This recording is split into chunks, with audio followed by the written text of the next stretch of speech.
BC బిడ్డల ఆత్మగౌరవం JSP, BC రాజ్యం కోసం పుట్టిన జేఎస్పీ. బీసీ సంఘం ఆధ్వర్యంలో నిర్వహిస్తున్నటువంటి అధ్యక్షులు శ్రీనివాస్ గౌడ్ గారు, సోదరుడు విక్రమ్ గౌడ్ గారు, ఈ కార్యక్రమం ముఖ్య అతిథులు అఖిలపక్ష సమావేశ నాయకులైనటువంటి గౌరవనీయులు మాజీ గవర్నర్, మాజీ మంత్రివర్యులు పెద్ద దత్తాత్రేయ గారు, అసెంబ్లీ మాజీ స్పీకర్, శాసన మండలి ప్రతిపక్ష నేత గౌరవనీయులు పెద్దల మత్స్యాచారి గారు, ఎమ్మెల్సీ గౌరవ సభ్యులు సిపిఐ నాయకులు సత్యం గారు, వేదిక మీద ఉన్నటువంటి గౌరవ గుజకృష్ణ గారు, శ్రీనివాస్ ముదిరాజ్ గారు, రమేష్ ముదిరాజ్ గారు, కనకల శ్యామ్ కుర్మ గారు, నరసింహ నాయక్ గారు, తర్కేశ్వరి గారు, గౌతమి గారు, వివిధ బాధ్యతలుస్తున్నటువంటి వివిధ పక్షాల బీసీ సంఘాల నాయకులకు పత్రిక నమస్కారాలు.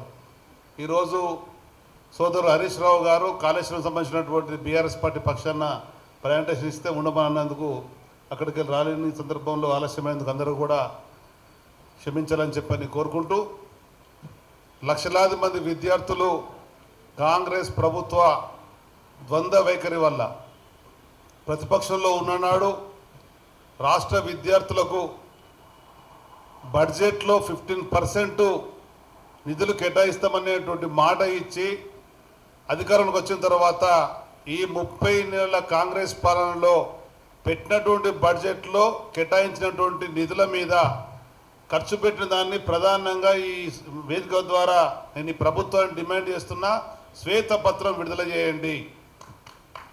వాస్తవాలు బయటకు వస్తాయి. మీ మనసులో ఉన్నటువంటి మాటకు, చేస్తున్నటువంటి పనులకు, జరుగుతున్నటువంటి ప్రక్రియ కూడా తేటతెల్లం కావాలంటే మొత్తం ఈ 30 నెలల పాలనలో ఉన్నటువంటి వాస్తవాలు బయటకు రావాలని, బయట పెట్టాలని ఈ ప్రభుత్వాన్ని డిమాండ్ చేస్తూ, ఈ అఖిలపక్ష వేదిక ద్వారా రాష్ట్రంలో ఉండేటువంటి పేద నిరుపేద విద్యార్థులకు అండగా ఉందాం. ఈ మధ్యలో అనేక ఇబ్బందులు, బాధలు ఉన్నటువంటి వాళ్ళకు ధైర్యం చెప్పాల్సినటువంటి బాధ్యత కూడా మన నాయకత్వానికి ఉన్నది. మీరు ధైర్యంగా ఉండండి. వివిధ సంఘాలు, బీసీ సంఘాలతో పాటు ఎస్సీ, ఎస్టీ, మైనార్టీ, అల్పసంఖ్యాక వర్గాలను కూడా పోరాటంలో ఉన్నాయి కనుక విద్యార్థులకు ఆందోళన చెందినటువంటి తరుణంలో మనందరం కూడా వారు వెన్నంటూ ఉందామని చెప్పని, ఇది విద్యార్థుల భవిష్యత్తు గొడ్డలు పెట్టిగా తయారయ్యేటువంటి జీవోలు 7, 8, 9 వెంటనే ఉపసంహరించాలని పెద్దలు గవర్నర్ గారు, అదేవిధంగా మన్సూర్ గారు చెప్పినట్టుగా ఈ ప్రభుత్వం అన్ని కూడా సమస్యలు పరిష్కారం చేయాలని చెప్పని. సో సత్యం గారు అండదండలు ఉండడం వల్లనే కాంగ్రెస్ ప్రభుత్వం అధికారంలోకి వచ్చింది. అయినా కానీ తను ఎంతో ధైర్యంతో రాష్ట్రంలో ఉన్నటువంటి ఈ పేద వర్గాలకు సిపిఐ పక్షాన వారు రావడం కూడా చాలా సంతోషం.